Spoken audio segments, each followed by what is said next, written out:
La Cafetera es un programa de radio que se financia gracias a las aportaciones de los oyentes. Si te gusta el periodismo que defiende y sientes que te acompaña, hazte mecenas y ayúdanos. Infórmate en radiocable.com/mecenas. Buenos días, cafeteros. Debido a mi labor investigadora, a diario veo datos y más datos que ponen de manifiesto la insostenibilidad del actual sistema económico. El cambio de paradigma no vendrá, sin embargo, de las élites. Ese cambio debemos construirlo desde abajo, desde lo concreto, comprando productos agroecológicos, energía verde a cooperativas, usando la bicicleta para ir al trabajo y sosteniendo la cafetera. Somos el nuevo paradigma. Somos la resistencia. Un saludo.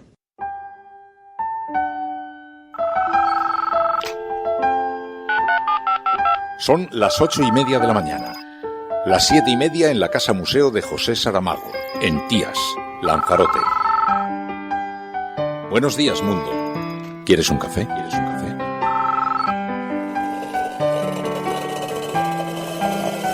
En el programa La Cafetera de Radio Cable.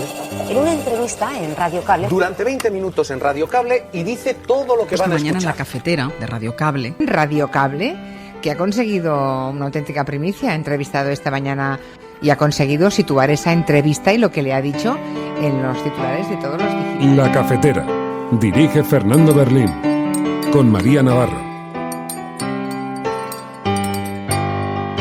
No doy crédito a que Manuela e Íñigo nos hayan ocultado que preparaban lanzar un proyecto electoral propio a la Comunidad de Madrid y que lo hayan anunciado por sorpresa.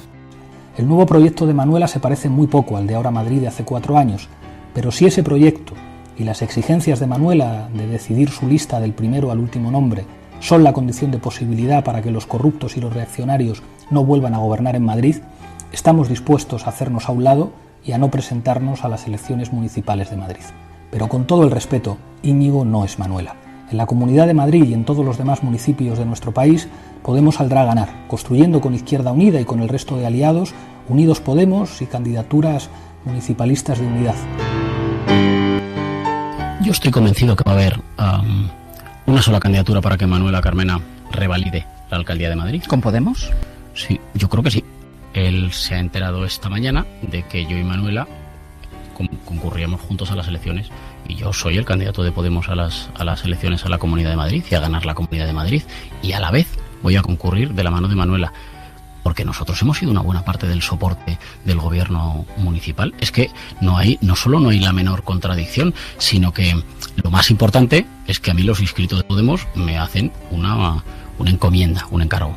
Hay que ganar la Comunidad de Madrid.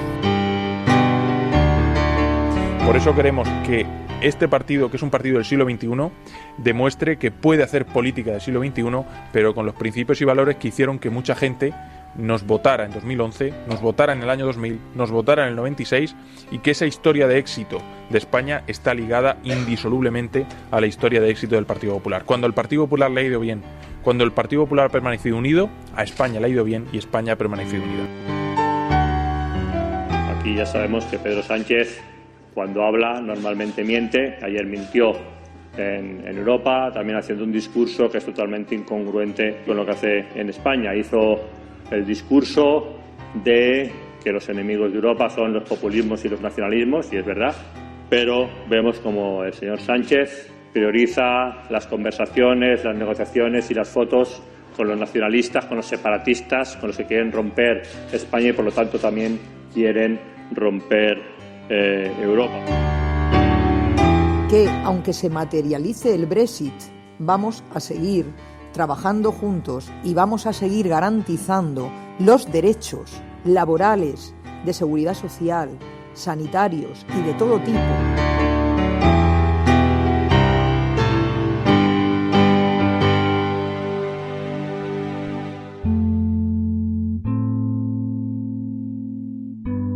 Buenos días, cafetera.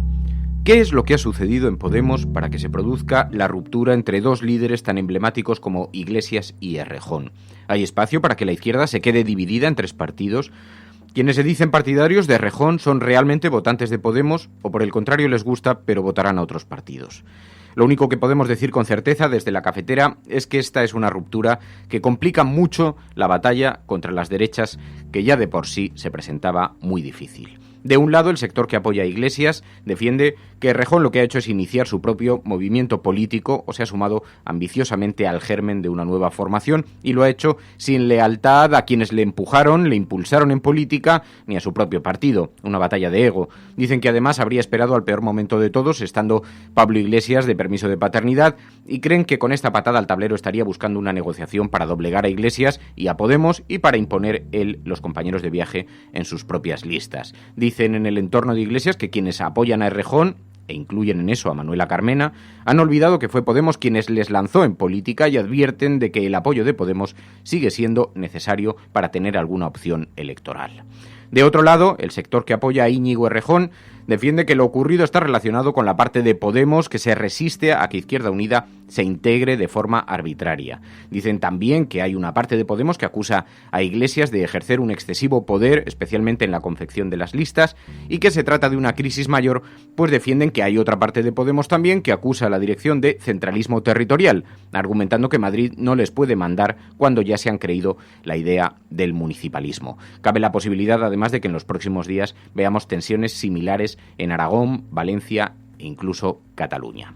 Pero más allá de las razones que se argumenten, es evidente que esta es una ruptura que complica mucho la batalla contra las derechas en Madrid, que ya de por sí se presentaba bastante difícil, y complica todavía más las expectativas que podía tener Podemos para conseguir un proyecto de gobierno más amplio, porque si algo no goza de buena prensa en política, esa es la imagen de división, y más en un partido que se presentó a la sociedad de forma colegiada como la suma de diferentes sensibilidades. No hay más que recordar aquel grito de Vistalegre que reclamaba unidad.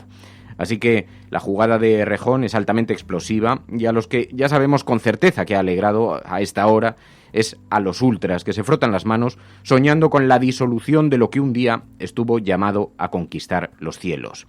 Esta es la apertura del programa de Radio La Cafetera de hoy, 18 de enero de 2019. Si lo estás escuchando eres La Resistencia y no estás sola.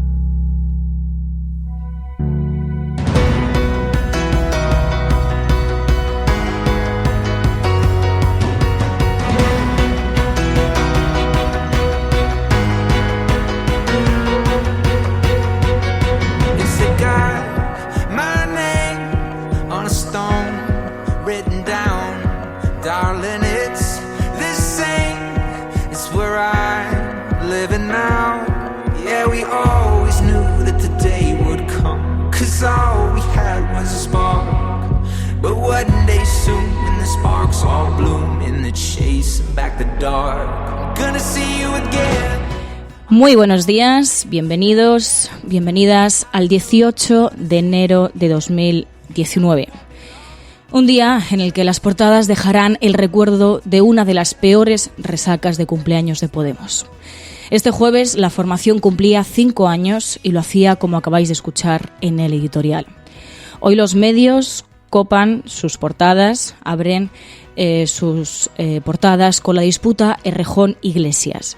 Pero puede que el Partido Popular le consiga quitar hierro al asunto con su convención en Madrid, porque las siglas del Partido Popular también cumplen años, 30 en concreto, y lo celebrarán este mismo fin de semana. Pero ojo, en el partido de Pablo Casado ya se han puesto la tirita antes de la herida y evitarán una disputa de líderes como la de Podemos. Llevarán a Aznar y a Rajoy a su fiesta, pero por separado.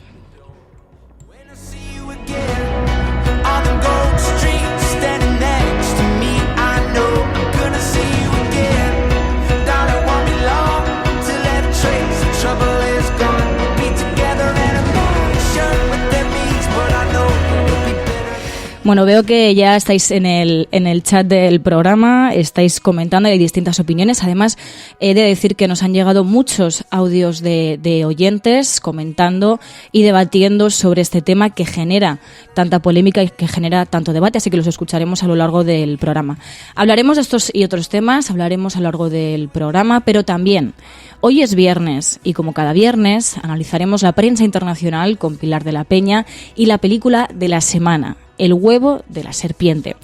Así que id incorporándoos, los que estáis en directo, los que escucháis desde la retaguardia, a todas. Muy buenos días, muy buenas tardes o muy buenas noches.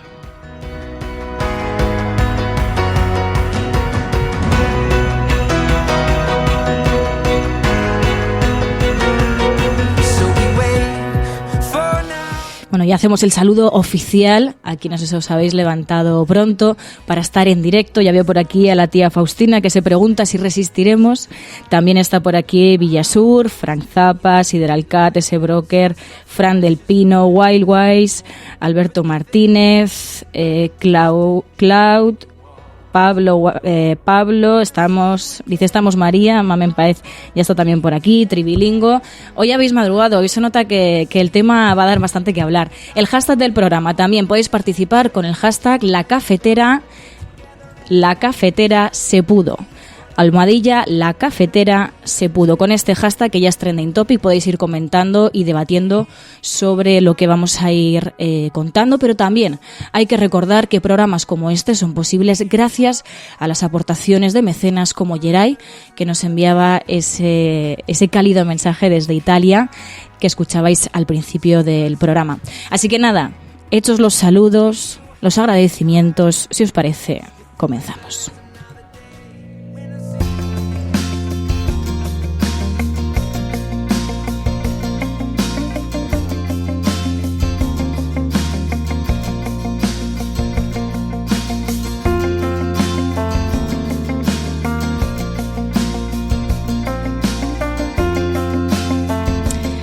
He decidido poner esta música tranquila para que podamos analizar con el sosiego que se pueda la actualidad de hoy. Empezamos con la portada del diario ABC. ABC directamente titula con la palabra podíamos. Errejón se rebela contra el absolutismo de Iglesias. Ficha como candidato de Carmen a la Comunidad de Madrid y provoca la fractura de Podemos en su bastión.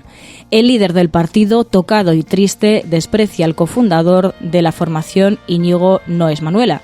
Claro, ahora, ya que se han abierto las puertas de la división interna, pues los partidos comentan. Y el diario ABC lo comenta de esta manera. En el diario El País hablan de la ruptura de Iglesias y Errejón, que los enfrenta en la batalla por Madrid. El líder de Podemos anuncia que su formación apoyará a Carmena en la capital, pero que competirá con su antiguo aliado en la comunidad. Dicen que Podemos se enfrenta así al mayor cisma en sus 5 años de historia, después de que ayer Íñigo Errejón y Manuela Carmena anunciaran en una carta adelantada por el diario El País un pacto por el que el primero se integrara en la plataforma Más Madrid para competir por el gobierno de la Comunidad de Madrid. Vamos a escuchar cómo respondió a esa carta Pablo Iglesias. No doy crédito a que Manuela e Íñigo nos hayan ocultado que preparaban lanzar un proyecto electoral propio a la Comunidad de Madrid y que lo hayan anunciado por sorpresa.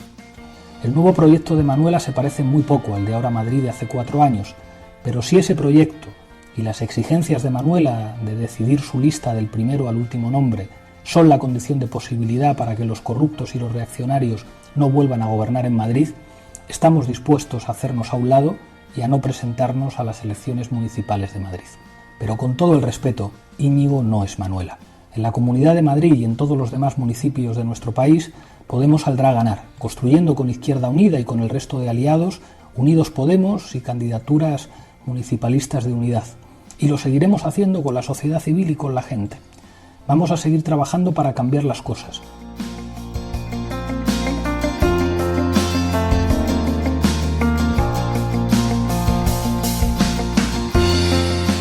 Así lo decía Pablo Iglesias, decía Íñigo no es Manuela, en la Comunidad de Madrid y en todos los demás municipios de nuestro país dijo vamos a salir a ganar, y que no daba crédito pues ante esa carta de Manuela Íñigo, que dijo que nos hayan ocultado que preparaban lanzar un proyecto electoral propio. Pero luego más tarde Íñigo Errejón fue entrevistado en Hora 25 y precisamente le preguntaron por esto mismo, por lo que había dicho Pablo Iglesias referente a que Íñigo Errejón se quedaría fuera de Podemos y que Podemos presentaría otra candidatura para la Comunidad de Madrid diferente a la que proponía Íñigo Errejón. Sin embargo, Íñigo Errejón, como digo, en Hora 25 dijo: yo soy el candidato de Podemos de la Comunidad de Madrid y a la vez voy a concurrir con Manuela. Yo estoy convencido que va a haber una sola candidatura para que Manuela Carmena revalide la alcaldía de Madrid. ¿Con Podemos? Sí, yo creo que sí. Él se ha enterado esta mañana de que yo y Manuela concurríamos juntos a las elecciones y yo soy el candidato de Podemos a las elecciones a la Comunidad de Madrid y a ganar la Comunidad de Madrid, y a la vez voy a concurrir de la mano de Manuela, porque nosotros hemos sido una buena parte del soporte del gobierno municipal. Es que no solo no hay la menor contradicción, sino que lo más importante es que a mí los inscritos de Podemos me hacen una encomienda, un encargo. Hay que ganar la Comunidad de Madrid. Y eso no se hace solo con los que piensan como uno. Y eso no se hace solo con los que ya están convencidos. Se hace con mucha más gente. Y desde el principio dije, pues me voy a fijar y voy a aprender en los modelos y en las referencias que me parece que ayudan más a construir.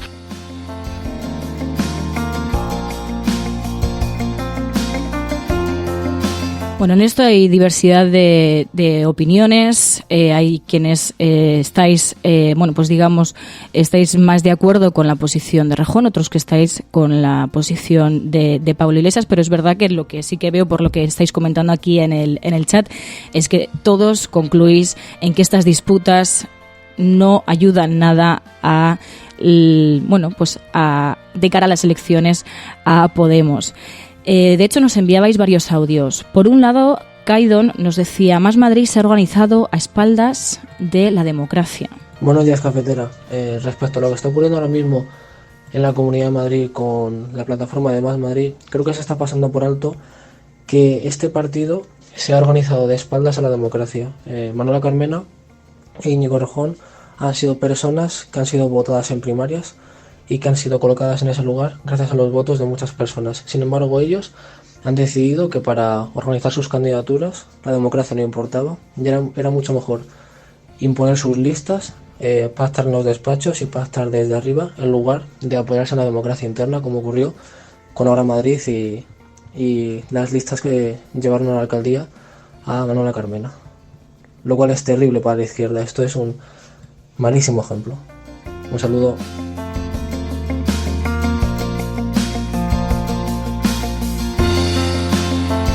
Esto decía Kaidon, oyente de este programa, pero por otro lado también teníamos el análisis de Nacho Escursel, que nos decía que todos estos problemas empezaban con la alianza que hubo con Izquierda Unida. Buena Resistencia. Vamos a decir que el divorcio entre Iglesias y Errejón se veía venir hacía bastante tiempo. Todo esto empieza cuando se habla de la coalición Unidos Podemos junto con Izquierda Unida, y muchísima gente planteó dudas de esa coalición. Entre otros de los que plantearon dudas fue el propio Monedero. ¿Por qué? Porque a vista de los datos de los que se disponía, en algunos casos en las municipales y en autonómicas sumamos, y en otros tantos restamos. Por ese motivo, ya digo, había dudas, y tras el intento fallido de sorpaso, pues esas dudas se terminaron de disipar. Lo cierto que los datos estadísticos que ha manejado la formación, y me consta, porque en aquel entonces participaba activamente en esa área, apuntaban en esa misma dirección, que la alianza con Izquierda Unida no había funcionado. Y ahí empieza el divorcio. Cuando unos dicen, bueno, si esto no funciona, hay que cambiarlo, porque no podemos seguir en esta línea, y otros dijeron, bueno, pedagogía, hay que seguir en esta línea porque es lo correcto. Yo qué sé, la verdad no me gusta que las cosas acaben así. Pero también es cierto que si empezás a negar los datos y solamente te comportás como una especie de emisor, y en ningún momento escuchás el feedback, tanto de la calle, de las encuestas, de las redes sociales, estás abocado al fracaso. Y eso hay que entenderlo.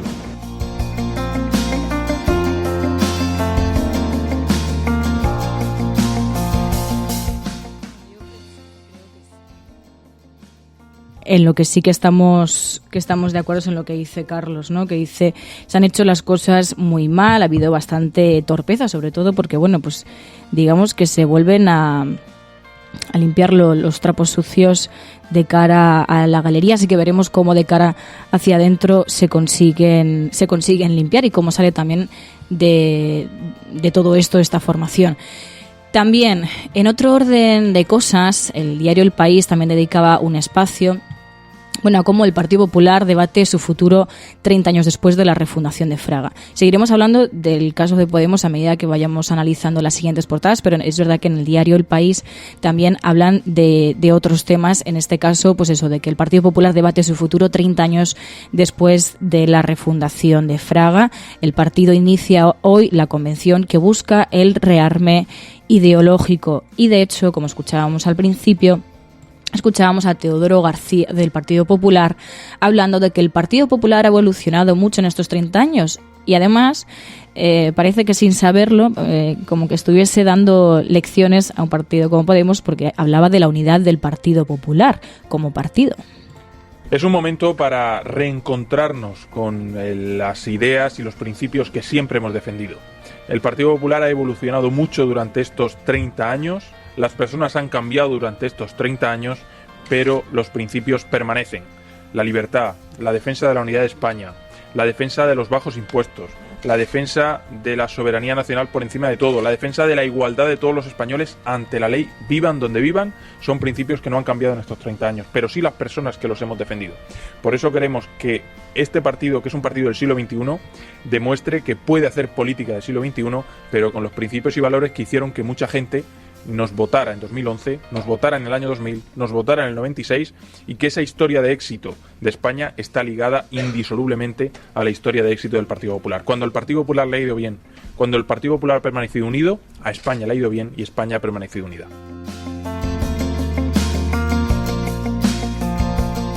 Sobre todo le irá bien si en el otro lado de la bancada pues hay divisiones y luchas internas.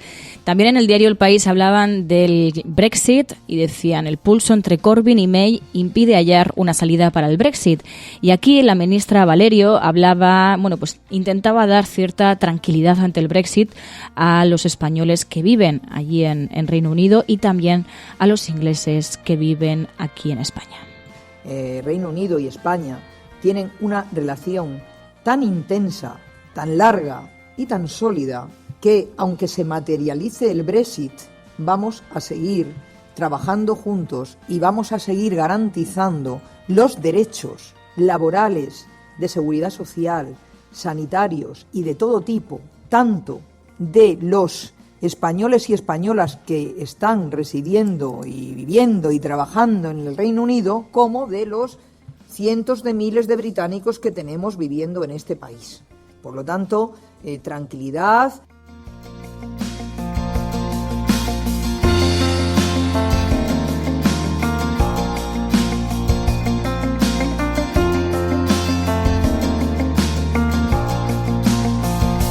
Muy buena resistencia.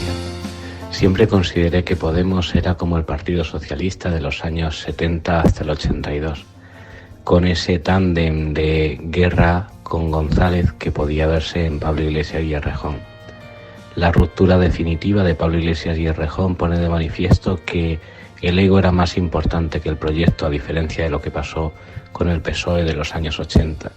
Y eso hace que al final se va a romper todo el proyecto que se generó hace 5 años para eclipsar en que realmente el voto mayoritario que favorece la ley DONT se pierda y luego los votantes también se pierdan, porque no gusta votar a gente dividida. Un abrazo.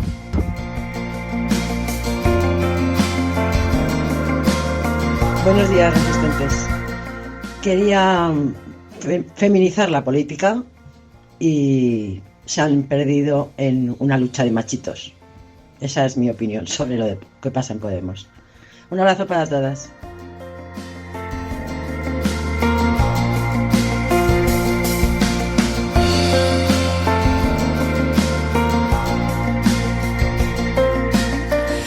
Mamen por aquí por el chat también insiste en la idea de que el ego es el que mata las ideas. Sobre esto también pues hacía referencia a esta oyente que escuchábamos ahora, que hablaba de esa lucha de machitos, Isabel desde Madrid. Y bueno, desde la portada del diario El Mundo hablan directamente de que estalla Podemos. y ponen pues una imagen de Manuela Carmena y ponen Carmena y la oveja descarriada. Manuela Carmena celebró junto al Padre Ángel la tradicional bendición de animales para la festividad de San Antonio y bueno, pues les sirvió para poner ese pie de foto, Carmena y la oveja descarriada. En el diario El Mundo, como digo, titulan cómo estalla Podemos. Errejón da por muerta la marca de su partido y planta Iglesias para presentarse en la Comunidad de Madrid junto a Carmena. El líder le deja al borde de la expulsión y presentará a otro candidato. Y bueno, pues dedican un espacio que dice de asaltar el cielo a la descomposición en solo 5 años. También dedica un espacio a que Colombia sufre el peor atentado desde el final del proceso de paz. Un coche bomba explota dentro de la Academia de Policía de Bogotá y deja 10 muertos. También hablan de la convención del Partido Popular, de ese otro cumpleaños del que hablábamos al principio del programa. Pablo Casado apela a reencontrarse en los valores liberales frente a Vox y su antipolítica. El Partido Popular comienza hoy la Convención Nacional en la que busca apuntalar su rearme ideológico. A esto mismo también apuntaba, como hemos dicho, en el diario El País. Y también Sánchez acelera su campaña de acoso y derribo a Susana Díaz. La vicepresidenta del Gobierno y 2 ministros cuestionaron ayer el futuro de la expresidenta andaluza como líder de la oposición y también del Partido Socialista Andaluz. Bueno, alguien tendrá que hacerse responsable de los resultados electorales del Partido Socialista en Andalucía. Y luego en el diario La Razón hablan directamente de errejonazo a Podemos. El candidato a la Comunidad de Madrid se pasa a la plataforma de Carmena. Iglesias da por expulsado al ex número 2 y espera que entregue su acta de diputado. La formación morada presentará otra lista porque Íñigo no es Manuela, refiriéndose a las palabras de Pablo Iglesias en esa carta, y la alcaldesa consuma su pulso al líder morado que se siente traicionado y triste. Nos llegaban también pues más audios de oyentes. Nos hayáis enviado varios audios. Ese broker hablaba de que la izquierda se mira el ombligo. Salud y República, Resistencia. Acabo de leer la carta de Pablo Iglesias en la que confirma que Íñigo Errejón pasa a formar parte de Más Madrid y que ya no forma parte de la candidatura de Unidos Podemos a la Comunidad de Madrid. Seguimos siempre con lo mismo. Es imposible que la izquierda pueda gobernar y hacer políticas de amplio consenso que beneficien a toda la sociedad cuando estamos siempre peleándonos entre nosotros. Mientras que la derecha y su pragmatismo arrasa por donde va sin importar ni tener complejo ninguno, la izquierda siempre se mira el ombligo por quién va a ocupar el puesto.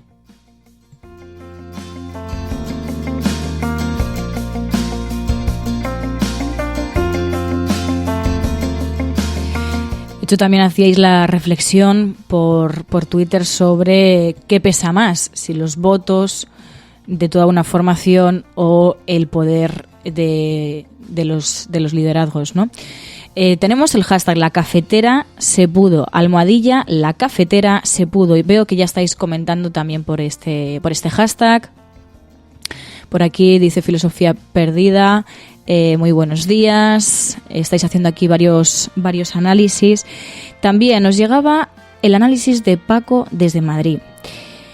Para él, lo sucedido, la actuación de Íñigo Errejón era una jugada traicionera. Creo que la jugada de Íñigo Errejón es traicionera y que está provocada por las piedras en el camino que se le van poniendo para poder confeccionar un equipo de gobierno con el que poder trabajar como él considera oportuno, para algo es el candidato.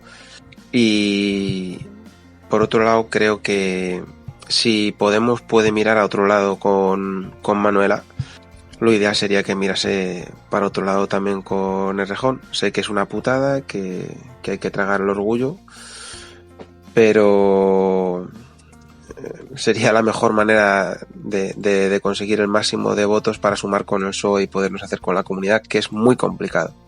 Y que si finalmente esto continúa así, va a ser imposible.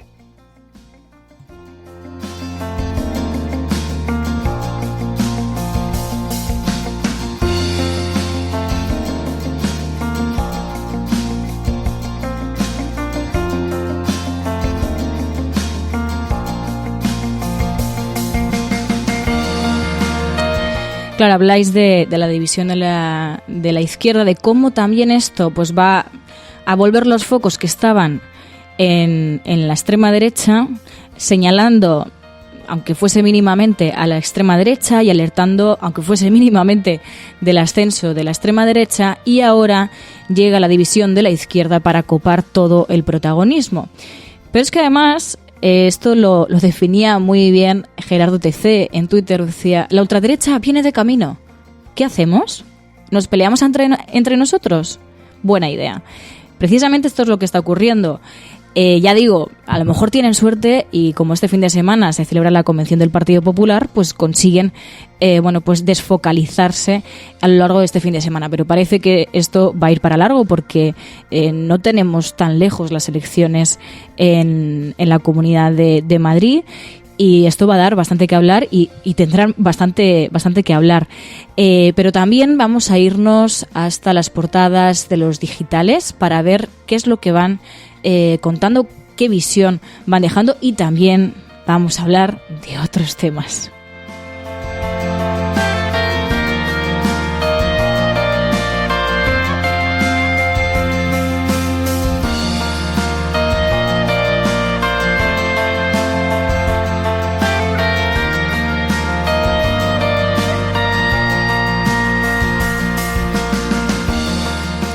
En el diario.es llevan en portada el titular: la ruptura entre Iglesias y Errejón abre la mayor crisis en Podemos a 4 meses de las elecciones. Podemos espera que Íñigo Errejón deje su escaño en el Congreso, pero no se plantea su expulsión. Y Errejón descarta abandonar Podemos y mantiene su intención de liderar la candidatura a la Comunidad de Madrid. Pero en el diario.es también llevan una entrevista, en este caso a Oriol Junqueras, que dice: mi relación con Puigdemont es mucho mejor que la que puedan tener Sánchez y Casado. En esta entrevista al diario.es dice: los demócratas españoles deben entender que los republicanos catalanes somos sus mejores aliados. Junqueras insiste en que Sánchez debe hacer una propuesta sobre autodeterminación y dice: podemos discutir las condiciones, los porcentajes de participación, la fecha, pero no podemos renunciar al derecho al voto. Esto mismo decía en esta entrevista al diario.es Oriol Junqueras desde la cárcel. Pero también nos vamos hasta el tema que tiene que ver con el asalto del falso cura armado a la casa de Bárcenas, que entre tanto puede que se nos desfocalicen los ojos hacia otros temas, pero también temas como este son muy importantes. La Audiencia Nacional investiga al número 2 de la policía por el asalto del falso cura armado a la casa de los Bárcenas. A Eugenio Pino, Villarejo, García Castaño y al chofer se les atribuye allanamiento por su presunta participación en la actuación del sicario. Fallos en la declaración de Sergio Ríos o el conocimiento de la casa que tenía el falso cura, relatado por la mujer del tesorero, han contribuido a esta imputación. Y mientras el Partido Popular, dice el diario.es, deja el debate sobre el aborto fuera de su convención ideológica. En el Partido Popular el aborto genera discrepancias, ya que hay dirigentes que respaldan la despenalización actual que Gallardón no logró derogar en 2014. El equipo de Casado considera que la interrupción voluntaria del embarazo no es un derecho y plantea volver a la ley de supuestos de 1985. Ese era el nuevo Partido Popular. Génova argumenta que la convención no es una ponencia ni un congreso y que, por tanto, no podrá introducir su criterio en los estatutos del partido.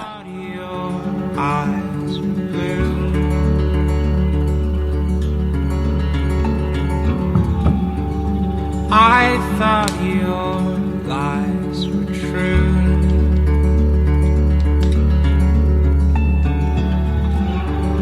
I thought we could sing along.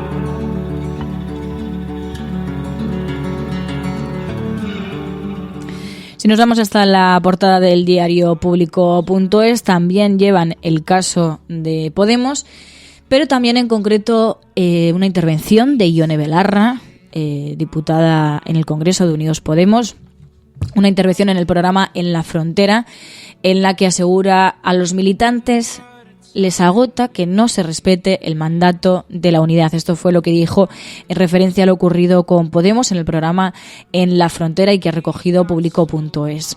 Pero por otro lado, también nos encontramos con la información de que se agrava la situación de las enfermeras en las urgencias de La Paz. En los últimos 2 meses, 3 trabajadoras han tenido que ser atendidas por sus compañeros debido a problemas cardíacos o neurológicos graves y varios más han causado baja debido al estrés y la ansiedad que viven a diario sin que se hayan tomado medidas desde que lo denunciaron hace ya más de un año. Así que vemos cómo mientras siguen ocurriendo cosas que comentar en la Comunidad de Madrid. Además, el nombre de Elena Valenciano empieza a circular como candidata a la alcaldía de Madrid, así lo asegura Público.es, que dice que la eurodiputada ha sido preguntada por sus intenciones y algunos dirigentes madrileños consideran que sería un buen cartel, aunque lo ven imposible por sus discrepancias con Sánchez. Y por otro lado, aquí siguen hablando de Vox. Piden a la Fiscalía investigar tuits del portavoz de Vox en Andalucía por posible delito de odio.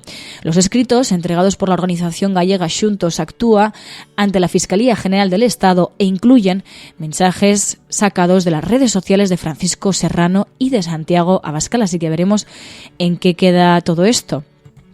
Y luego, si nos vamos hasta la portada del diario Infolibre, vemos como también dedican un espacio a lo sucedido en Podemos. Dicen: los proyectos de Iglesias y Errejón se enfrentarán en las urnas en Madrid.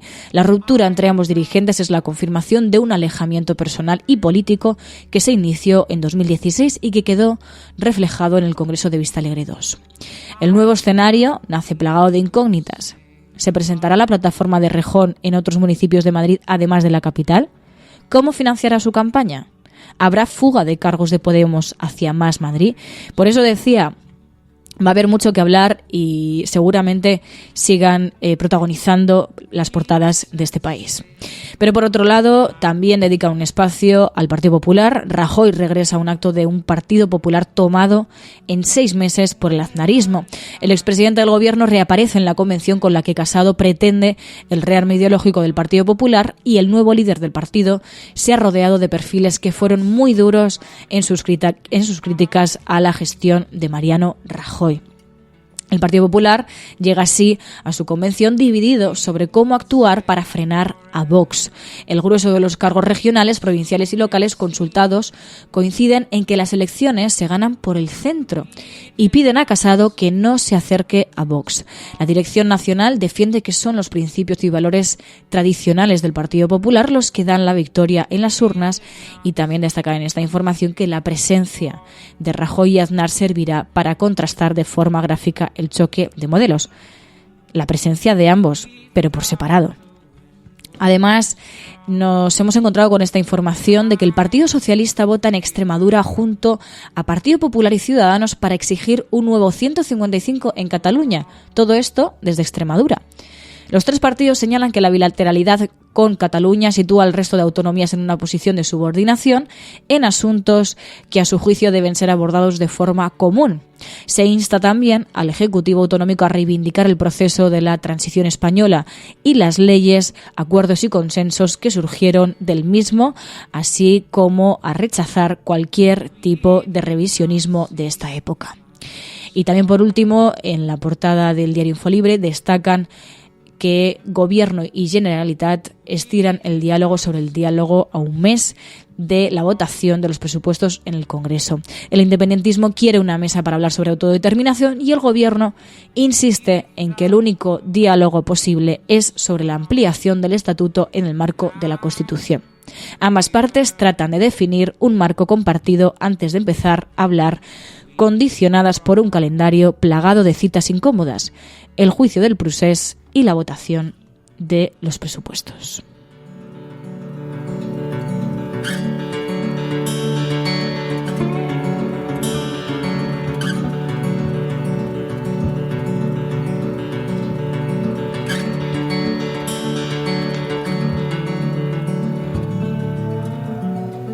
We were washed out to sea.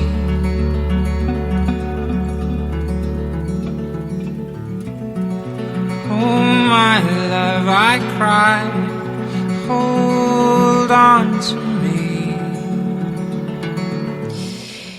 Y como ya avisábamos, es verdad que seguís por el chat comentando todo esto de Podemos, podéis seguir comentándolo en el chat también.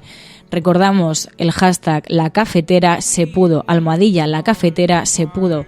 Allí podéis dividir. Y dicen, claro, dice por aquí Alejandro, a ver, que la derecha también se divide y no se monta este circo. Malo es, sí, ahora toca trabajar para presentarse juntos. Bueno, es que la derecha se divide, pero ya hemos visto, en el caso de Andalucía, que tienen una capacidad de unión mucho mayor que la de la izquierda. Y que aunque acudan divididas, pueden conseguir gobiernos, no así la izquierda. Por eso la izquierda, ya con la experiencia que tiene, pues debería haber tomado a nota y aprender de los errores, que es un poco también de lo que estáis hablando aquí en el chat y también en el hashtag, recuerdo, La Cafetera se pudo, almohadilla La Cafetera se pudo. Pero también avisaba, hoy es viernes y los viernes analizamos la prensa internacional con Pilar de la Peña y también la película de la semana, que en este caso era El huevo de la serpiente. Así que vamos allá. Podrán decir todos los periódicos del mundo lo que quieran. Secessionist parties in Catalonia have wasted no time following the reconvening. Vamos a esta hora con información de último minuto. A esta hora en España, el ex vicepresidente del gobierno... En España finaliza el recuento de votos en los comicios municipales y autonómicos con una participación del... En las últimas semanas hemos podido comprobar cómo los medios de comunicación internacionales... Imagínense cualquier lector de la prensa extranjera que descubre que al que se propone para el Banco Mundial... A Spanish nurse who helped treat 2 Ebola victims in Madrid has tested positive for the disease herself. Spain announced that a nurse is the latest to be diagnosed. Bueno, pues es viernes y los viernes hacemos un paréntesis en la información para mirar al resto de la semana y ver la forma en la que los medios internacionales han recogido noticias relacionadas con nuestro país y han, por lo tanto, proyectado la imagen de España en el exterior. Y para eso contamos con la ayuda de Pilar de la Peña. Muy buenos días, Pilar. Hola, buenos días a todos. En una semana en la que entendemos han estado con la atención puesta en lo que estaba ocurriendo en Andalucía, pero había un reportaje del New Yorker que hablaba también, por extensión, del auge de la extrema derecha, ¿no? Sí, el reportaje se titulaba Las heridas abiertas de España y repasaba un poquito toda la situación que está viviendo España, fijándose especialmente en el documental El silencio de los otros, que se ha estrenado recientemente, que destalla el caso concreto de María Martín López y su lucha para intentar exhumar los restos de su madre. Lo utilizaba un poco como vehículo para contar lo que sucedía en España, lo que pasaba con eso de que 4 décadas después de la muerte de Franco se sigan intentando resolver los crímenes, los problemas que había para que eso, después de tantos años, una mujer no pudiera exhumar los restos de su madre. Intentaba además destacar eso, ¿no? Que España sigue teniendo este debate pendiente, que el propio caso del debate sobre la exhumación de Franco revela que es un asunto que sigue provocando división, que sigue levantando, y destacaba también la emergencia de Vox, de la extrema derecha. Se intenta un poco pintar desde fuera esa imagen de una España que está viéndose un poco, pues eso, avasallada un poco por los fantasmas del pasado y por todas esas heridas y por todas esos asuntos que durante mucho tiempo se ha intentado sepultar o no hablar de ellos, ¿no? De hecho, era una de las cosas que destacaba, ¿no? Como a base de eso, el pacto de silencio, la transición, se adoptó una manera de superar las heridas que, bueno, ahora está digamos explotando o está rebrotando con bastante fuerza. Porque además vemos que precisamente sobre el ascenso de la extrema derecha y el fin del socialismo en Andalucía, esta nueva irrupción de la derecha en el Parlamento andaluz, también se ha escrito mucho. Bastante. Sobre todo la prensa francesa está bastante pendiente del acuerdo. Hemos comentado todos estos días que una vez que se conoció el acuerdo del Partido Popular y que se supo que iba a haber gobierno de Juan Manuel Bonilla de Juan Manuel Moreno Bonilla en Andalucía, la prensa internacional ya lo daba por hecho. Una vez que se ha producido el debate de investidura, muchos medios también lo han recogido y han destacado esto, ¿no? Que la extrema derecha apoya a este gobierno, que es un gobierno que acaba con las 4 décadas de dominio socialista en la región, pero que abre la espita a que entre la extrema derecha en España y, digamos, en el debate político. Muchos medios franceses han destacado también la reacción de las feministas, ¿no? He visto varios artículos en medios como La Croix, France 24, Le Figaro también destacaba todo este movimiento y esta inquietud de las feministas por el hecho que los derechos de las mujeres pudieran estar en peligro en España a causa del discurso pues en contra de la violencia de género, pero no solo estas medidas, sino destacaba, por ejemplo, Le Figaro, que en el propio programa de Vox se cuestiona el aborto, se cuestiona la ampliación de las bajas de maternidad y que todo esto suscita el debate y suscita la preocupación de los colectivos feministas. En Francia también destacan especialmente que Ciudadanos ha entrado en este gobierno que cuenta con el apoyo de extrema derecha y muchos recuerdan que es un aliado de Emmanuel Macron, del partido de Emmanuel Macron en Francia. Hay bastante inquietud. Yo os digo también en la prensa británica, en la prensa alemana, todos han resaltado el hecho de que ha habido cambio en Andalucía y que ese cambio ha sido posible gracias al apoyo de la extrema derecha. Sí, porque aquí lo hemos mirado en clave de Manuel Valls, pero hemos visto que algunos artículos apuntaban precisamente que el aliado, incluso para las europeas, el aliado de Macron en España está aproximándose a la extrema derecha. Ahí sí que se mira en clave casi nacional francesa, no tanto en la derivada Manuel Valls, ¿no? Un antiguo integrante del gobierno francés. Sí, es verdad que el Manuel Valls es una figura y el hecho de que haya esté intentando hacer carrera en España también suscitan bastante atención y hay muchos artículos y muchos medios que lo están siguiendo. Pero yo diría que el tema de Ciudadanos ha causado más revuelo en Francia por el hecho de que se supone que es el partido amigo y un poco el partido espejo de Macron y uno de los grandes aliados de cara a las elecciones europeas.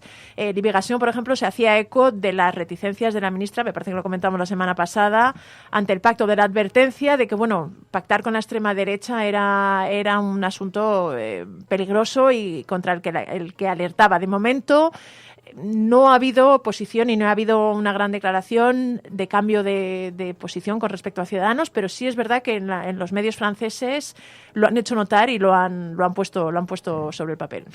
Y además en un tiempo en el que no solamente el discurso de la extrema derecha cala con profundidad en el debate público, sino que también vemos por ejemplo, el bloqueo del Open Arms, del barco de Proactiva Open Arms bloqueado en el puerto por el gobierno de Pedro Sánchez, por el gobierno socialista, por el Ministerio de Fomento. ¿Ha tenido repercusión en la prensa internacional? Ha tenido y bastante repercusión y además medios bastante potentes. Yo, por ejemplo, encontré un artículo en el Washington Post, en Euronews, en The Times, el diario británico, en Libération, incluso en un canal asiático lo han destacado.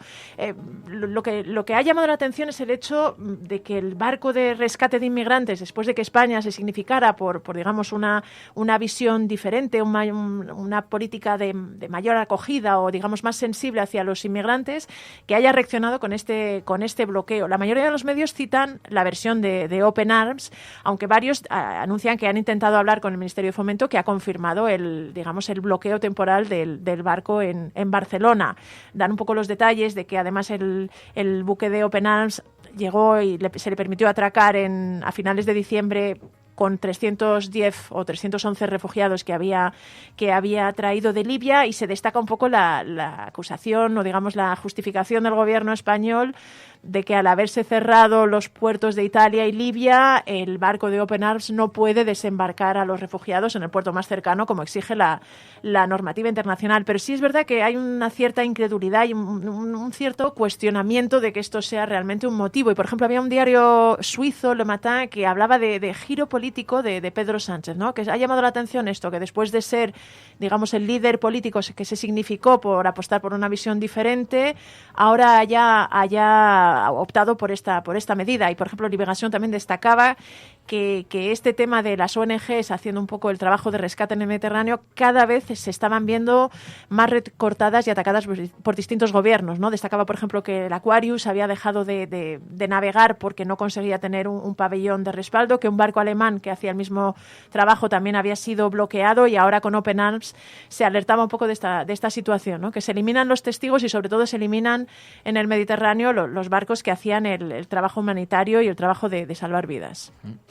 Pues además de esto nos hemos encontrado con que también se ha hablado de España en la prensa internacional a cuenta del permiso de maternidad-paternidad de Montero e Iglesias, que ha sido muy destacado en la prensa italiana. En el Corriere della Sera, que es el primer diario italiano, uno de los diarios más importantes, y incluso lo llamaban un ejemplo de pedagogía política. Les ha llamado la atención, lo resaltaban, el reparto del permiso de paternidad al 50% entre Irene Montero y Pablo Iglesias, el hecho de que Pablo Iglesias, el fundador y el líder del partido, hubiera cogido ahora la baja y fuera a estar totalmente aislado de la política estos próximos meses y dejara el timón del partido en manos de Irene Montero, les ha llamado mucho la atención. Destacan además que esto sucede en un momento en el que además está la campaña de las europeas y lo destaca como un ejemplo, recordando que lo habitual en los casos de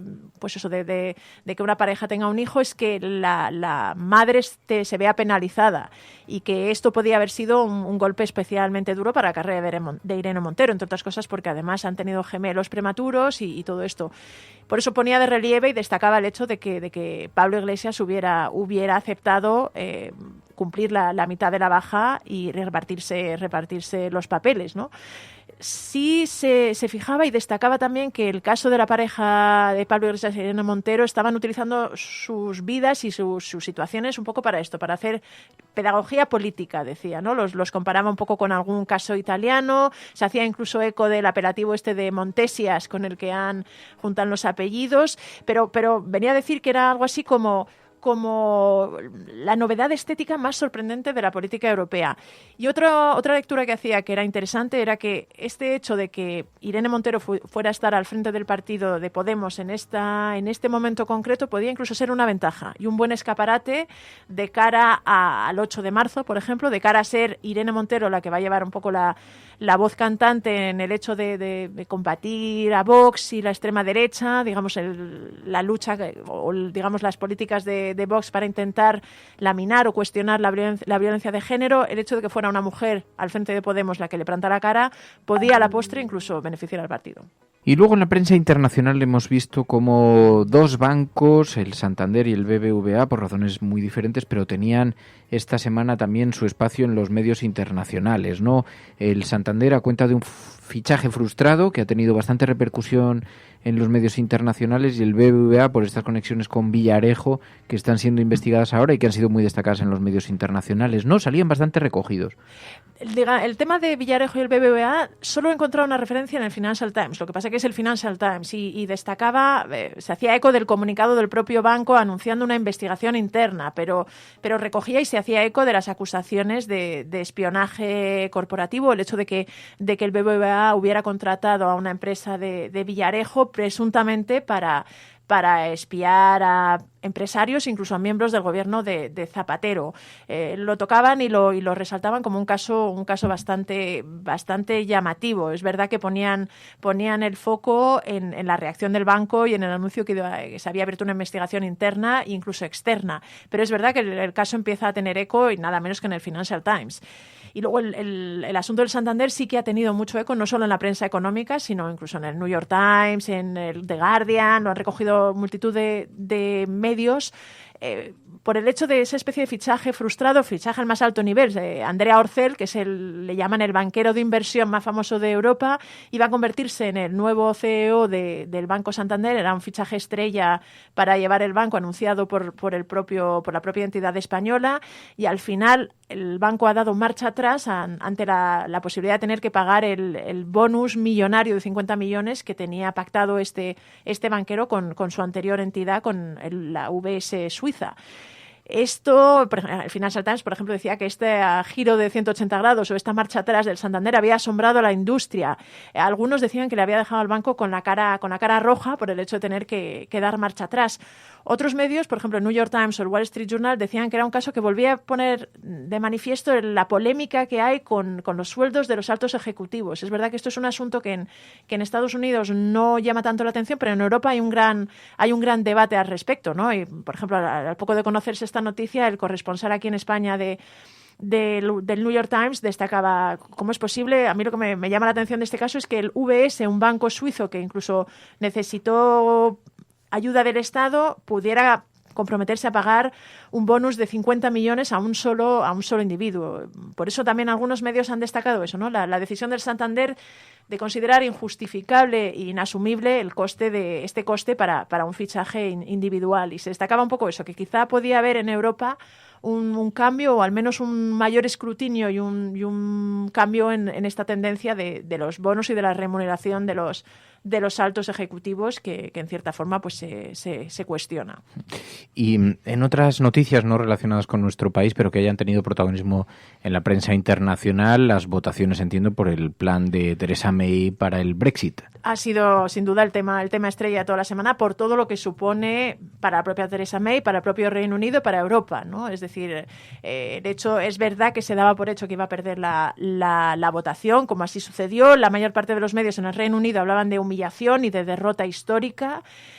Fuera se centraban más en lo que supone, es decir, los medios del resto de Europa, incluso de Estados Unidos, destacan que esto deja a la Unión Europea en una situación de bastante incertidumbre. Con el pasar de los días también se ha puesto de manifiesto que a pesar de que hubo un momento que se pensaba que podía hacer caer a la propia Theresa May tiene intención de resistir, y de hecho desde la Unión Europea se estaba dando la sensación de que iban a intentar echarle un cable, ¿no? En este sentido me llamaba la atención una portada de Independent que hablaba de que Theresa May parecía indestructible, ¿no? La comparaba con el Nokia antiguo, que era un teléfono que podía con todo.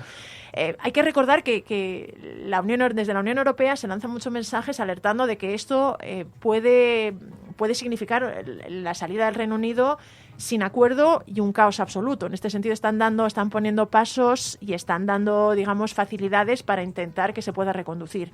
Luego hay una lectura bastante interesante de lo que ha pasado en el Reino Unido, y es que tanto los partidarios de la salida del Reino Unido, los Brexiters, como les llaman, o los Remainers, que son los partidarios de mantenerse en la Unión Europea, consideraban que la derrota en el Parlamento de Theresa May les acerca más a su ideal, es decir, tanto a la salida del Reino Unido como a la permanencia en el Reino Unido. Evidentemente, uno de los dos bandos está haciendo un error de cálculo bastante importante. El tiempo dirá cuál de las dos corrientes es la que se lleva el gato al agua. De momento hay mucha incertidumbre, muchas apelaciones al sentido común y, digamos, al interés del partido más allá del interés partidista, el interés del país más allá del interés del partidista, por ejemplo, lo que decía el Financial Times, y no está muy claro por dónde puede ir. Parece que se va a extender el artículo 50, pero ya os digo, hay muchísima inquietud y muchísima sensación de que puede pasar cualquier cosa en este asunto, que puede que incluso al final el Reino Unido siga en la Unión Europea, pero ya os digo, alguien ahí está haciendo un cálculo histórico o está haciendo un cálculo complicado. Bueno, pues es el repaso a la prensa internacional en un tiempo complejo, en un tiempo convulso, como lo fueron antaño, los años 30, y claro, hemos elegido una película esta semana para el Videoforum, El huevo de la serpiente, una película que habla de los males que condujeron al detonante del nazismo, los males que condujeron a la sociedad a terminar como terminó. Y entonces es muy significativa, porque es una película muy interesante que puede conectarnos o no con el mundo en el que vivimos, puede estar más o menos lejos, pero que lanza importantes y serias advertencias. Es una película que tú has visto, ¿no? Sí, la he visto. Así que te quedas con nosotros a comentarla. Me quedo. Pues el Videoforum de La Cafetera, seguimos aquí.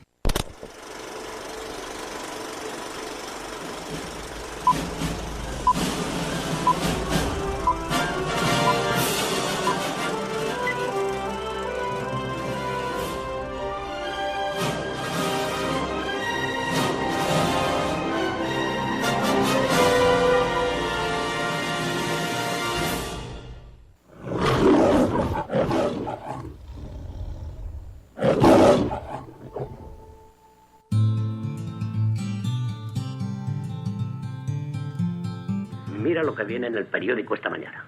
Te lo traduciré. Una terrible amenaza nos acecha. Asiáticos circuncidados y anticristianos alzan por todas partes sus manos ensangrentadas para estrangularnos. La matanza de cristianos que llevó a cabo el judío Isaskar Sederblum, alias Lenin, ni el propio Gengis Khan la superaría. Una pandilla de judíos terroristas entrenados para el asesinato asolan el país matando a ciudadanos y campesinos honrados en sus horcas portátiles. ¿Vais a esperar a que cientos y cientos de personas cuelguen de las farolas de vuestra ciudad? ¿Vais a permitir que un comité bolchevique inicie su criminal tarea al igual que hicieron en Rusia?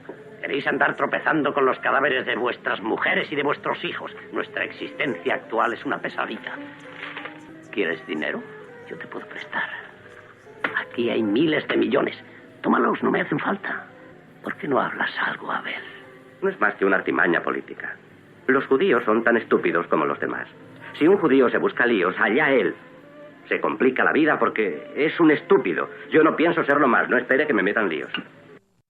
La película El huevo de la serpiente, una película que fija su objetivo a principios de los años 20 en Alemania, donde ya se podía intuir el auge de los totalitarismos, del totalitarismo nazi, la superinflación, el miedo que estaba penetrando en todas las capas de la sociedad, la pobreza, la profunda desigualdad y un miedo que arrastra a todos los personajes. Es una película que retrata la historia de uno de ellos, de un personaje que vive en Alemania, es Abel, un trapecista judío norteamericano, alcohólico, que un día vuelve a su casa y encuentra el cadáver de su hermano en la habitación que ambos comparten. Se ha suicidado y él se siente responsable de su cuñada, empiezan entre ambos una relación mutua, de mutua dependencia, en un mundo golpeado por la crisis, la violencia, la muerte. Ese es el contexto. Pero es una película que ha servido para reflejar y para mostrar al mundo cómo fueron los inicios que detonaron y que dieron lugar al nazismo. ¿Qué tal? ¿Qué os ha parecido la película? Bueno, a mí me ha generado bastante angustia porque, bueno, te hace reflexionar mucho. Es verdad que no estamos en ese momento, pero es una película muy necesaria en los tiempos que vivimos, sobre todo por ver cómo se siembra el odio, cómo se originan esas ideas totalitarias, esas ideas racistas, esas ideas que tienen un principio, ¿no? Y yo creo que deberían verlas muchas personas en los momentos que estamos viviendo. Aunque es una película bastante incómoda, incómoda en todos los sentidos, a veces incómoda de ver también porque te transporta y te mete en un mundo muy oscuro, muy tenebroso. La fotografía, me imagino que es más que intencionado porque intenta reflejar la oscuridad y, digamos, lo terrible que fue esa época, ¿no? Y de hecho te empiezas a entender cómo es posible que surgiera el fenómeno del nazismo, cómo surgía un monstruo como Hitler, dada la situación en la que vivía la población en la Alemania de los años 20, ¿no? Que bueno, donde el miedo luego lo controlaba todo, la desesperanza, el sentir que no había futuro. Y realmente eso te cuesta verla. Además es una película bastante intensa y que realmente entiendes al final, ¿no? Como decía María, entiendes todo lo que está denunciando al final, y entonces todavía produce más desasosiego si cabe, porque te alerta de cómo en el fondo una situación que parece imposible puede darse si se van tocando las teclas adecuadas y si poco a poco se va dejando pudrir las cosas. La película es una película de los años 70, ya sabéis que la dirigió Ingmar Bergman y es del año 1977, por lo tanto también el ritmo, la narrativa, la propia estructura de la película no es una película, digamos, cómoda de ver, sencilla de ver, eso en lo cinematográfico. Lo que pasa es que el discurso político tan profundo que encierra y que nos muestra habla mucho del miedo, nos habla mucho del miedo y a qué conduce el miedo, ¿no? Había algunos análisis, veíamos uno en Infobae que explicaban, decía, el huevo de la serpiente transmite la idea de que la depresión económica, la depresión social, el miedo generalizado, la indiferencia ante la injusticia siembran la semilla de lo que vendrá después. Y hay una conversación con el doctor Bergerus que se refiere a lo que se puede ver a través de la cáscara transparente del huevo de una serpiente, que el huevo de una serpiente es prácticamente, pues eso, es translúcido. Es prácticamente translúcido, entonces se ve la imagen de lo que está sucediendo dentro y dice, bueno, aparece una pequeña culebrilla, es insignificante, pero incluso llega a resultar graciosa, inspira compasión, dice, y por eso cuesta tanto destruirlo en esa fase, impedir su nacimiento, pero una vez que eclosiona y sale del huevo, ya es demasiado tarde, porque el mal ya está hecho, ya nadie puede pararlo y su poder de destrucción va creciendo, y este es el tema que se ha repetido a lo largo de la historia, que se han incubado y se han dejado de crecer, se han criado monstruos que de pequeños resultaban simpáticos, graciosos y servían a los intereses de los que los alimentaban, pero en cambio cuando han crecido se han vuelto incontrolables y en su contra, y por eso hay que estar permanentemente vigilando. Es un apunte que hacía en un blog, en Los Días y las Frases, muy acertado sobre el peligro de los totalitarismos y sobre todo este momento de la historia en el que los vemos nacer y bueno, pensamos, puede ser algo grave o puede no serlo. Por eso era una película que nos parecía muy acertada en estos días, cuando se habla tanto del auge de la extrema derecha en Europa, cuando se está observando con tanta preocupación a qué puede desembocar esto a lo que nos estamos enfrentando. Quizá a nada, o quizá algo mucho más serio, ¿no? Pero lo curioso de todo esto es que mientras está ese huevo de la serpiente, ¿no?, en el que podemos ir viendo pues cómo va creciendo esa criatura, lo curioso de todo esto es que mientras en los medios se ven en esta película, están invocando al miedo no a lo que se está cociendo en ese huevo, sino miedo a otras cosas, miedo a los comunistas, al comunismo, al terrorismo. Y entonces se está desatendiendo por completo lo que está ocurriendo en el huevo de la serpiente. Martes 6 de noviembre. Los periódicos se tiñen de miedo, amenazas y rumores. El gobierno es incapaz de hacer nada. Parece inevitable el enfrentamiento sangriento entre los partidos más extremistas. A pesar de todo, la gente acude al trabajo. La lluvia no cesa. Y el temor surge del asfalto como una neblina. Se le siente como un aroma punzante. La gente lo tolera, como si fuera un veneno que paralizara los nervios. Un veneno lento que se siente como una alteración en el pulso o un espasmo de náuseas. Yo confieso que viendo la película a mí me daba escalofríos, porque es verdad que, claro, uno puede establecer muchos paralelismos. Supongo que todas las épocas tienen sus propios miedos y el nuestro, el que nos toca en este momento, es este, porque cabe pensar, bueno, estamos asistiendo a un momento histórico que pueda tener ese paralelismo. Se ha dicho mucho en los últimos años por la Gran Depresión, por la gran crisis económica, cómo ha arrastrado a la ciudadanía, cómo también vamos perdiendo derechos sociales que antes hacían una sociedad más redistributiva, que al calor de los acontecimientos de la Segunda Guerra Mundial se habían instaurado una serie de derechos sociales que ahora vemos amenazados. Estamos viendo cómo hay un riesgo real de retroceso, todavía no muy firme, no muy contundente, pero vemos asomar la patita a nuevos modelos económicos que hablan de la desaparición del Estado como elemento redistributivo, y todo eso de pronto nos enciende una lucecita roja. Yo cuando veía la película, es verdad que llevo una sesión de películas distópicas, la semana que viene vamos a tener que aflojar, vamos a tener que buscar una película que relaje un poco el ambiente, porque si no, yo no sé si vosotros en la audiencia compartís este sentimiento. Ya lo hemos intentado de vez en cuando, pero la semana que viene va a ser Amélie, la película. Vamos a tener que elegir una película que oxigene un poquito esto, porque yo llevo una serie de distopías desde El hombre del castillo a el cuento de la criada y el huevo de la serpiente, que me va a explotar el cerebro. O sea, me voy a trincherar en el estudio de la cafetera y voy a... Pero porque da pavor, o sea, es verdad que ves muchos paralelismos y dices, bueno, es que estamos... Hombre, muchos. Vamos a ver, en el huevo de la serpiente hay unos tipos por la calle que están despiezando a un caballo que ha caído muerto. No hemos llegado a esa situación. No, pero las estrategias son parecidas. No, y lo que a mí me asusta de la película del huevo de la serpiente es que ves perfectamente cómo se va desmoronando la sociedad. Cosas que dabas por hecho, cosas que considerabas que incluso en la propia Alemania, ¿no? Hay una escena en la que el policía le está contando al protagonista, dice, bueno, intenté ir al tren, a coger el tren para ir a ver a mi madre y no había horarios. No había horarios en Alemania, entonces se va fallando como esas cosas. Aún así hay gente intentando, pues eso, desempeñar su trabajo, pero como vas viendo muy bien en la película cómo, digamos, las instituciones o, digamos, las personas que se supone que están encargadas de salvaguardar, cómo van poco a poco abdicando de esa responsabilidad y cómo van dejando que se apodere el caos. Y ante el caos es verdad que los seres humanos buscan un tipo de orden. A veces el orden no puede encarnar una figura como Hitler, que es una de las lecciones, aunque en la película se supone que tiene lugar todo justo antes del golpe de Estado de Hitler, que fracasa. Pero te va mostrando cómo además esa capacidad visionaria, ¿no? De ya está ahí la semilla para que dentro de unos años, en la película dicen, no será Hitler, será otro. Pero sí que esa parte a mí me deja un poco tocada. Sí, esa parte es muy impactante, porque además yo lo que me preguntaba viéndola es ¿cuánto tiempo tarda en producirse el desmoronamiento de la humanización de la gente, de cómo vemos al rival, al de enfrente, lo vemos deshumanizado? ¿Cuánto tiempo tarda una sociedad en despojar a los rivales, a los oponentes o a los diferentes, simplemente en despojarles de su humanidad, ¿no? Hay algunos elementos que nos llaman la atención. Estamos consintiendo lo que está ocurriendo en el Mediterráneo y nos parece que no son seres humanos. Están aquí al lado, muchas veces convivimos con ellos en las calles, nos cruzamos, compramos en tiendas donde trabajan inmigrantes, refugiados, que antes llegaron incluso en patera a este país, pero la deshumanización, ese es un elemento que sin embargo allí no lo detectamos.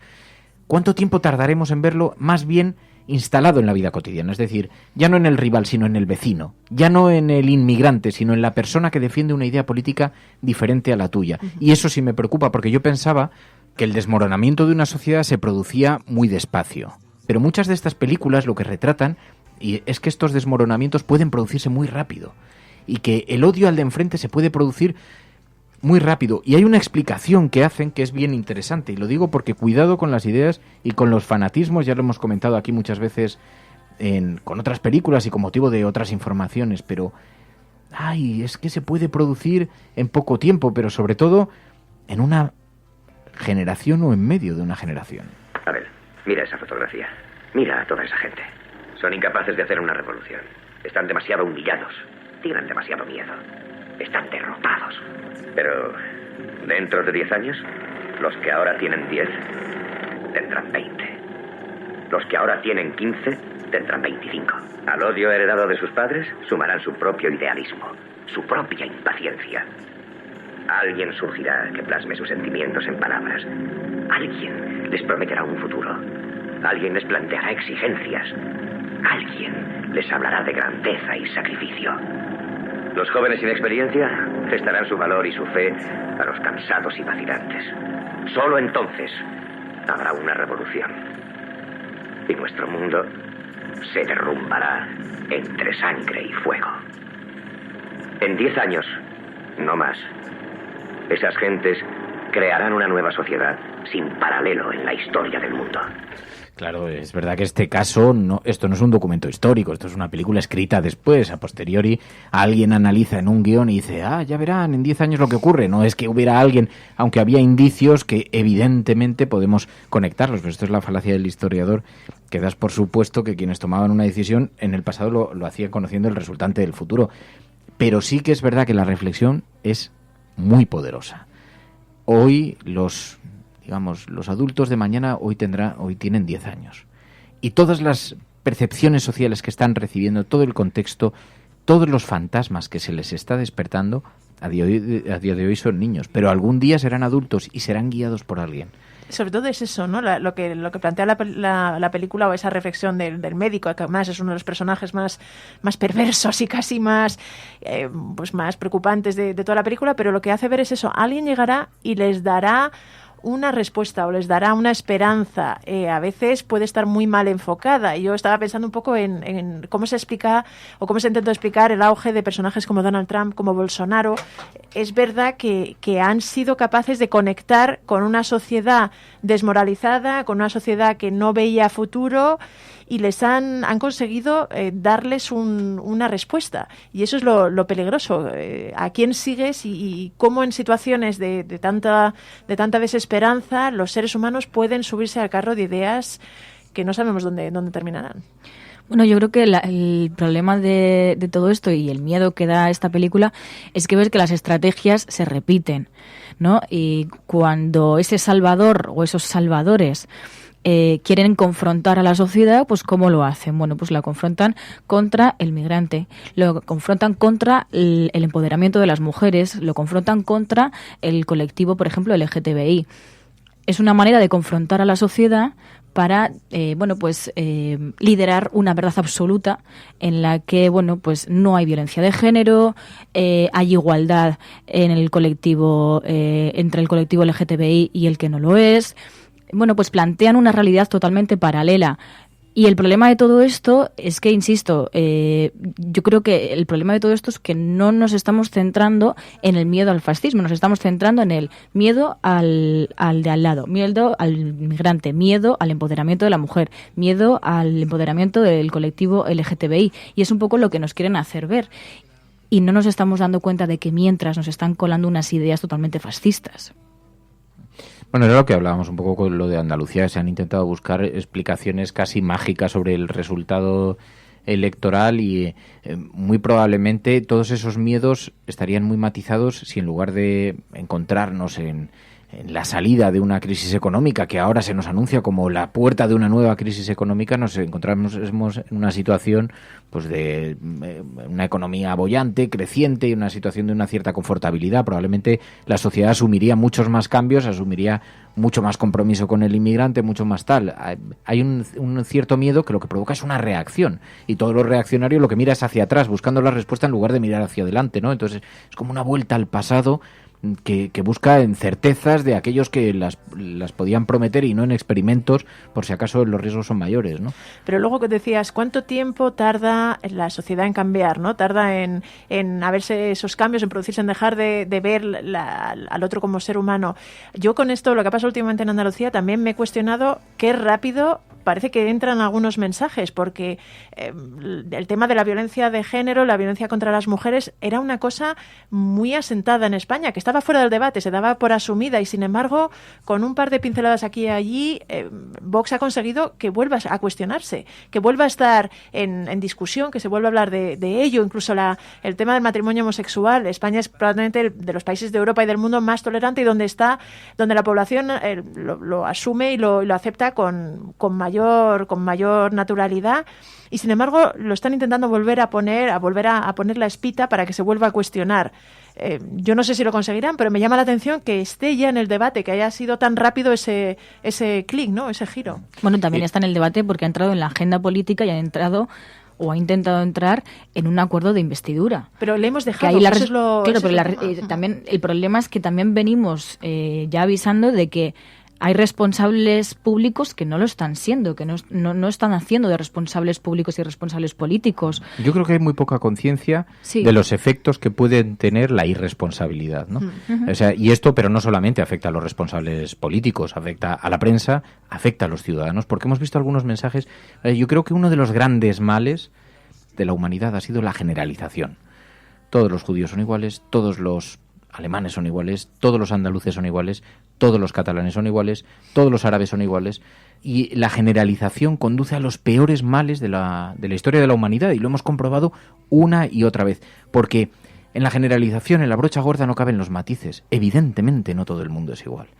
Evidentemente, incluso todos, eso se decía estos días con los votantes de Vox, por ejemplo, decían, bueno, los votantes de Vox son, no hay un votante de Vox general, no hay un solo perfil, hay miles de perfiles, miles de razones, y allí cabe tu tía, la mujer amable y cariñosa que te abraza, que puede ser votante de Vox, tu vecino, tu compañero de trabajo, hasta el iluminado, completamente fanático que pueda estar. Cabe todo tipo de matices. Bueno, pues esto es una realidad. Cuando decían los socialistas, todos ladrones, los populares, todos corruptos. Todos los políticos son iguales. Los políticos son iguales. Esta idea, que es una simplificación absoluta de la vida, porque cualquiera que tiene algo de edad y ha convivido con el mundo y se da cuenta de, pues oye, resulta que yo conozco a alguien que es muy de derechas, pero que resulta que es un encanto, y que resulta que además es tremendamente generoso. Conozco otra gente de derechas que es extraordinariamente egoísta.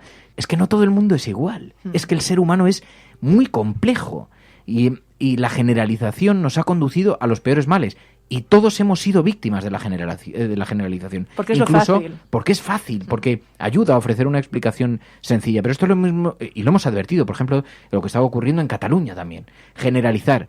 Desde España se estaba generalizando. Todos los catalanes tienen una visión unívoca de lo que está ocurriendo. Pero desde Cataluña se ha generalizado mucho. Todos los españoles miran a Cataluña. No es verdad. Esto pasa mucho en Israel y Palestina. Nadie sabe que en Jerusalén se organizan manifestaciones pero multitudinarias contra las políticas del gobierno de Israel, desde dentro. Y sin embargo estas nunca salen en la prensa, ¿no? Porque a la prensa le encanta la generalización, y además es más fácil de explicar el mundo cuando lo pintas en blanco y negro. Y dices, no, es que esto es así. Y así se lo explicas a la gente. Y luego el miedo, que es el gran motor de la sociedad, el gran motor a la acción. Esto está muy descrito por los psicólogos. El miedo siempre genera acción y preocupación, y por lo tanto activas inmediatamente a los ciudadanos, ¿no? Si lo utilizas como herramienta, que moralmente es una indecencia, utilizarlo como herramienta, pero claro, activas al electorado y de pronto consigues muchas, porque la gente tiene miedo. Los seres humanos somos seres temerosos. Que de esto, por cierto, un día tenemos que hablar en el programa, esos anuncios de publicidad que se escuchan en muchas emisoras de radio de estas empresas de alarmas y de vigilancia que utilizan el miedo. Cristal roto en medio de la noche, ¿le gustaría escuchar esto? ¿Dejaría usted a su familia en manos de la incertidumbre? ¡Pum! Cómprenos nuestras alarmas. Esto es gravísimo porque activas un miedo. Yo creo que deberíamos blindarnos ante los activadores de miedo. Creo que deberíamos estar protegidos por ley, porque es algo irracional ante lo que tomamos decisiones que no son racionales. ¿Cuánta gente es asaltada a medianoche de los 45 millones de habitantes que tiene este país? ¿Cuánto lo sufre? Por lo tanto, ¿está justificado ese miedo que usted nos dice que existe? ¿Está justificado? ¿Es real? ¿Es un dato real? Pero no, el miedo no es una percepción basada en datos. Es una percepción absolutamente emocional. Y por lo tanto, ante el miedo, claro, por eso lo utilizan algunos, ¿no? Y yo creo que el miedo, que es el epicentro de esta película, del huevo de la serpiente, porque es lo que describe básicamente una sociedad atemorizada, victimizada, y que busca un salvador, que busca a alguien que les quite ese miedo. Y entonces ahí se entregan y se ponen en manos después del nazismo, aunque tardan unos años en llegar, porque en efecto la película explica que el golpe de Hitler fracasó y lo ven con ciertas expectativas de optimismo. Por cierto, Hitler fracasó con su golpe de Estado en Múnich. El asunto resultó un desastre colosal. El Hitler y su pandilla no supieron valorar la fuerza de la democracia alemana. Adiós, Herr Rosenberg. La noche del domingo 11 de noviembre, Abel Rosenberg escapó a la protección de la escolta de policía que le conducía a la estación. Nunca más se le vio. De todas maneras, hablabas de cómo nos blindamos ante la generalización y ante el discurso del miedo, pero claro, es que te pones a pensar y a tirar de hemeroteca, una hemeroteca además muy cercana. Pablo Casado hablaba de que 50 millones de inmigrantes querían venir a España a vivir de nuestras ayudas. El otro día un dirigente de Vox hablaba de 400 millones de personas. Claro, tú esto se lo planteas en televisión, a quienes están sentados al otro lado de la pantalla, sí, y piensan que van a entrar por su casa, van a entrar no sé cuántos ocupas africanos y les van a desvalijar. Quiero decir, es verdad que hay que blindarse, pero ¿cómo lo hacemos? Pero es que es muy difícil hacerlo porque es que primero no hay conciencia tampoco ni siquiera cultural. O sea, tú preguntas, porque iba a poner el estereotipo, ¿cómo le explicas eso a una mujer mayor que está sentada frente al televisor viendo esto? Pero es que esto afecta a mujeres mayores, a jóvenes que reciben información a través de Internet. Afecta también porque los perfiles de los propios periodistas que cubren muchas de estas informaciones, yo lo veo en algunos compañeros y dices, ¿cómo puedes estar lanzando ese mensaje por televisión? Y hay medios hechos por y para eso, para generar un discurso del miedo en base a informaciones falsas. Pero informaciones falsas, medioinformaciones, moralmente inaceptables. ¿Cuántas personas había encaramada en aquella valla que retrató para todo el país, que describió para todo el país la invasión supuesta de la que estábamos siendo objetos? ¿Qué habría? ¿30, 40 personas? ¿900 50. Personas? ¿1000 personas? ¿10.000 personas? 45 millones de habitantes, ojo, Pongamos las estadísticas y coloquemos 10.000 monedas de peseta colocadas en un lado. Y luego coloquemos 45 millones de monedas de peseta al otro lado. Y hablemos de proporciones, y hablemos de verdades, de miedos infundados. Es que claro, es que estadísticamente a mí me aterra por eso, pero creo que también lo que hay es un manejo de la información absolutamente irresponsable, y no creo que sea por maledicencia, no creo que sea por maldad, creo que hay una incapacidad absoluta. Pero porque es más fácil en la cualificación, en la... Pero por ejemplo, yo también he leído estudios y análisis que decían, los datos indican que en este año que se ha hablado tanto del éxodo y del auge, de que España se ha convertido en la primera puerta de entrada de inmigrantes a Europa, se estima que han entrado 57.000. Los datos de la Unión Europea, unos 57.000 por mar. En un país de 45 millones, 57.000 de los cuales la mayor parte estaban en tránsito a otros países y muchos de ellos fueron interceptados y devueltos a sus países de orígenes. Es decir, El problema es que en la información, y más a día de hoy, pero esto siempre ha existido, porque esta película además hace una fotografía, y es una película precisamente de los años 70, así que nos permite hacer una fotografía. El miedo siempre ha existido como motor, y ha sido exitoso en los términos en los que se planteaba, porque siempre ha permitido que emerja el Salvador, ¿no? La figura del Salvador. Lo que pasa es que no conviene tampoco perder de vista cierto contexto. Es verdad que, por ejemplo, todo, digamos, el sistema de gestión de atención a los inmigrantes está saturado en España, pero más allá de eso, quizá el problema sea o de fondos, o de reformar, o de plantearse esto, porque es lo que decimos, ¿no? 57.000, una democracia como la española, una sociedad desarrollada, rica. Es verdad que con los propios problemas tendríamos que poder acoger a 57.000 personas, incluso, sobre todo, porque la mayoría de ellos además vienen a trabajar. Es decir, esta falacia de que vienen a beneficiarse de las ayudas, la gran mayoría de ellos lo que busca es un trabajo, oportunidad para mejorar, para tener oportunidades aquí de que no tenían en sus países, incluso mandar dinero a sus propios países. Pero además es que es un debate imposible, porque esto por centrar el foco en la inmigración, que no es desde luego de lo que habla la película, pero ¿cuántos inmigrantes puede absorber o no una sociedad? Es un debate absolutamente subjetivo. Porque dices, ¿qué capacidad económica tiene para hacerlo? Depende. Los países de alrededor de estos países donde se produce tantísima migración, hay países que acogen a millones de personas, y son países pobres. Jordania, por ejemplo. Y vemos campos de refugiados de 1 millón de personas, campos de refugiados. Así que es un debate vacío, porque dices, depende de la capacidad que tenga la sociedad para hacerlo. Dices, a lo mejor los recursos que tenemos destinados no son suficientes para los inmigrantes que vienen, lo cual no significa que no podamos no podamos soportarlos, sino que no estamos dispuestos, por la razón que sea, miedo a la reacción social, miedo a que lo utilicen en tu contra políticamente, miedo a no se sabe qué, no estás dispuesto a utilizar más recursos. Eso no significa que no tengamos capacidad para hacerlo, porque tenemos capacidad para hacer eso y más.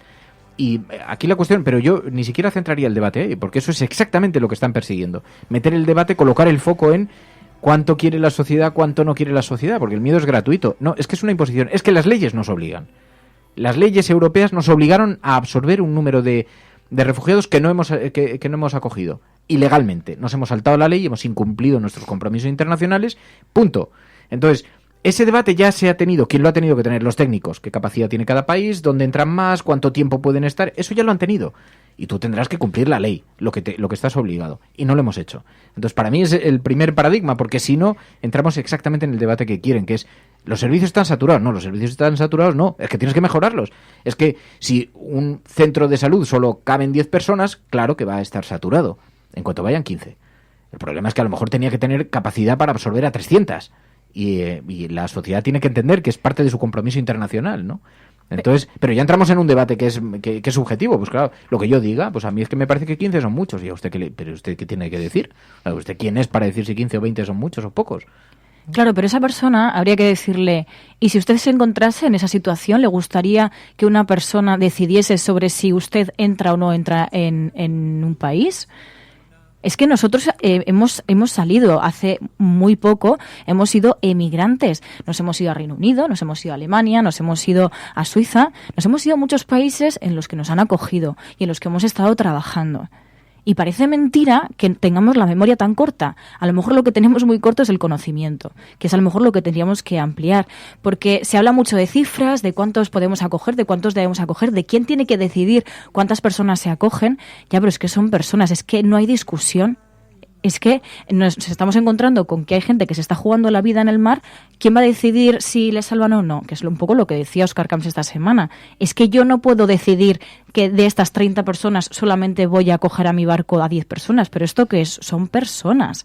Y yo creo que debajo de ese debate, debajo de esa intencionalidad de poner el foco en los datos de migración, lo que hay es una intencionalidad de que otros, mientras, estén coartando nuestros derechos, que es el empoderamiento de la mujer, que nos volvamos más racistas y que nos confrontemos como sociedad. Sí, bueno, y en la película lo que hace es recoger estos concretos, pues estos son propios de nuestro tiempo, pero los miedos de la sociedad alemana, de la sociedad, y por eso lo que invita es a estar despiertos ante el nacimiento de esos fenómenos. Y el huevo de la serpiente es una metáfora maravillosa, esa pequeña criatura apenas en ese huevo semitransparente donde observamos una criatura como crece, a la que nadie da miedo, que se vuelve un animal venenoso y mortal. La vieja sociedad se basaba en ideas enormemente románticas acerca de la bondad del hombre. Era todo muy complicado. Las ideas no respondían a la realidad. La nueva sociedad se basará en una valoración realista del hombre, de su potencial y de sus limitaciones. El hombre es un error genético, una perversión de la naturaleza. Esa es la razón de nuestros experimentos. Nosotros nos enfrentamos con ese error y lo rectificamos. Liberamos las fuerzas productivas y controlamos las destructivas. Exterminamos lo inferior y estimulamos lo útil. Es cómico, ¿no, Abel? Algún día podrás contar esto a todo el que quiera escucharte. Nadie te creerá, pero cualquiera, con un poco de esfuerzo, puede ver lo que nos espera en el futuro. Es como el huevo de la serpiente. A través de su membrana verás con claridad el reptil perfectamente formado.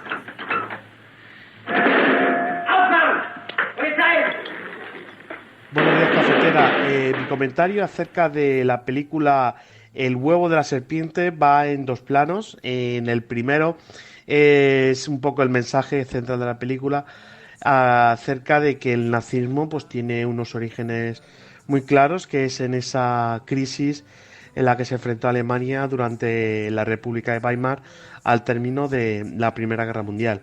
El segundo mensaje tiene que ver un poco con mi actividad como científico y el hecho de que aparece un personaje ahí que es bastante amoral y que realiza experimentos bastante crueles.